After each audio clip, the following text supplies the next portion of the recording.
आप reproductive health यानी तौलीदी सेहत के किसी भी ऑनलाइन चैट रूम में जाएं, वहां जेर बहस ये होगा कि हमल ठहरने का इम्कान ज्यादा करने के लिए कौन सी खुराक खानी चाहिए।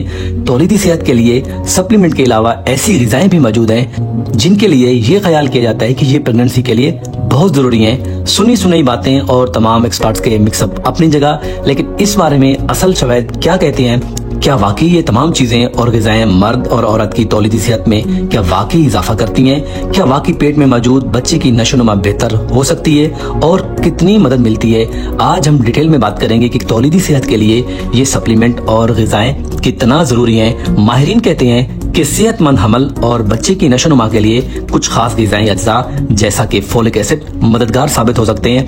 हमल से पहले और हमल के दौरान फोलिक एसिड के इस्तेमाल से बच्चे का दिमाग और रीढ़ की हड्डी को मुमकिन नुकसान से बचाया जा सकता है। दिमाग और रीढ़ की हड्डी के मखसूस नुक्स के हमल के इब्तदाई दिनों में हो सकते हैं और अक्सर औकात तो ये नुक्स उस दौरान भी हो जाते हैं कि जबकि खवातीन को अपने हमला होने का इल्म भी नहीं होता। इसीलिए American scientific disease control and prevention तजवीज़ करता है कि जो खवातीन रिप्रोडक्टिव एज में है और मां बनने की ख्वाहिशमंद है, उन्हें रोजाना 500 माइक्रोग्राम फोलिक एसिड लेना चाहिए। फोलिक एसिड के इस्तेमाल से इनके हमल ठहरने के इम्कानात बढ़ जाते हैं।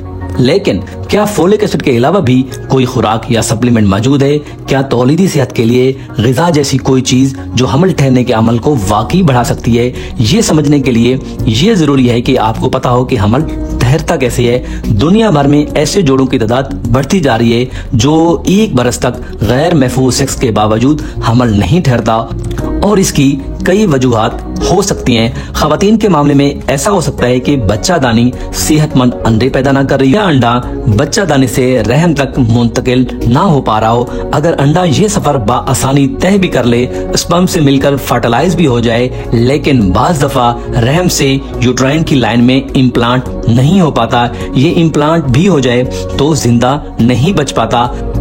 मर्दों के मामले में ये